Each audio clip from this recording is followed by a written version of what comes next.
Believe it or not, there is a fantastic way to highlight your skills and competence whilst also disagreeing with someone. So, if you worry about being judged harshly when your feelings start to tiptoe into anger, well, this video is completely for you. So, just zen out because we're going to do this together. This judgment can cost you, so stay to the end to find out how much more money you can actually end if you can catch disagreement before it spills into anger. So first, subscribe to my channel for videos that are going to help improve your career to no end. And click the bell so that you never miss one of these videos. I'm Dr. Suzanne Doyle-Morris, founder of Inclusive. I have been speaking with audiences and working with individual professional women, most often from very male-dominated fields, for the last 15 years. So I completely understand what it takes for these women to get ahead in fields where there's very few people like them. And I've compiled the best of these tips on how to get known specifically for your competence when it seems that all that the status quo want to reward is confidence. And I've put it all down in my third book, The Con Job, because I think that is a complete con job. But today I've got one of those tips, and it's about managing, shall we say, differing opinions and controlling anger. So the key way to show you disagree with someone whilst also maintaining a good working relationship and them not judging you is simply one thing. Explain your intent. So, as you probably know, anger is not an emotion that we like to see in a woman. People see an angry woman as being out of control, or they'll blame her anger on internal issues. Ridiculous things like it being that time of the month again, huh? Or her personal faults. By comparison, research shows that we attribute male anger to external causes, much like the poor guy who's suffering from unfair treatment from others. In that research, people were quicker to think that a woman had lost her temper, while they also gave men much more leeway and time to express his discontent before they started to eventually judge him harshly for the same behaviors. So for the book, I interviewed a former head honcho at Essity, which is a Swedish-based, fast-moving consumer good multinational. Georg Schmunt-Thomas recognized the ironic disparity in how we judge women and men for exactly the same behaviors. Georg in our interview was really mindful, and he said, women who don't conform, they actually too often fail.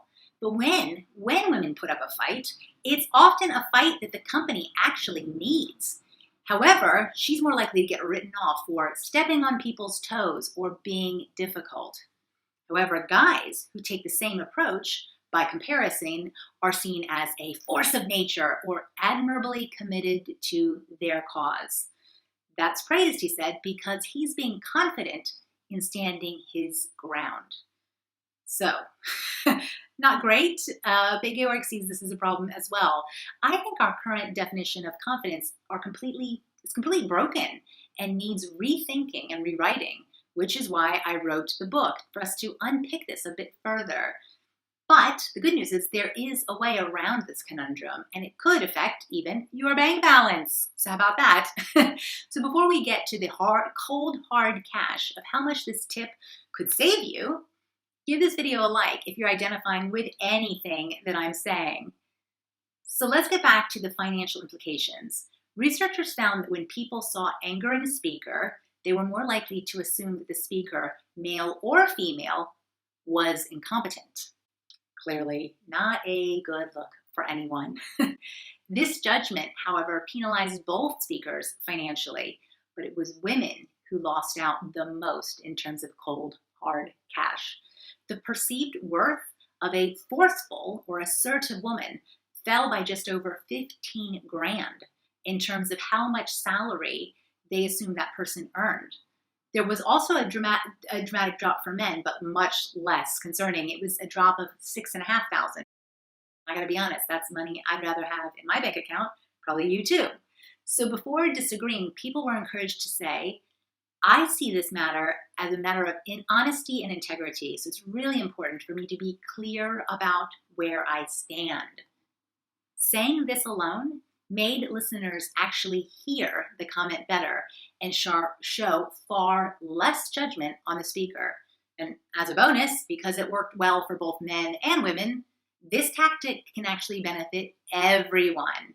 So I'm going to put that on the screen again, because this is exactly how I suggest you explain your intent with disagreeing with someone or just saying that you see things from a different point of view. Understanding how you can get valued for your competence in a world that is obsessed with confidence is exactly why I wrote this third book, The Con Job. It's something I see every day when I work with women in male-dominated fields. Because it's a total con if the people who use a superficially confident style are making all the big decisions that affect the rest of us, when actually we'd all be far better off with more competent heads on the big problems that we're facing in the 21st century. And if you want to help me put an end to the over-importance we place on confidence, then click the link below and check my book out. Keep up to date with the activity around the book by following #MoreCompetence on Twitter and Instagram. Like it, share it with your colleagues and friends, and subscribe to my channel so you're the first to see the videos in this series as they're released. And if any part of this video resonated with you, well, give it a like, because it really helps us to understand what is useful for you guys. And in the meantime, check out the rest of the videos in this Competence versus Confidence playlist, because there's so much more that's going to help you get recognized for your competence as a woman at work.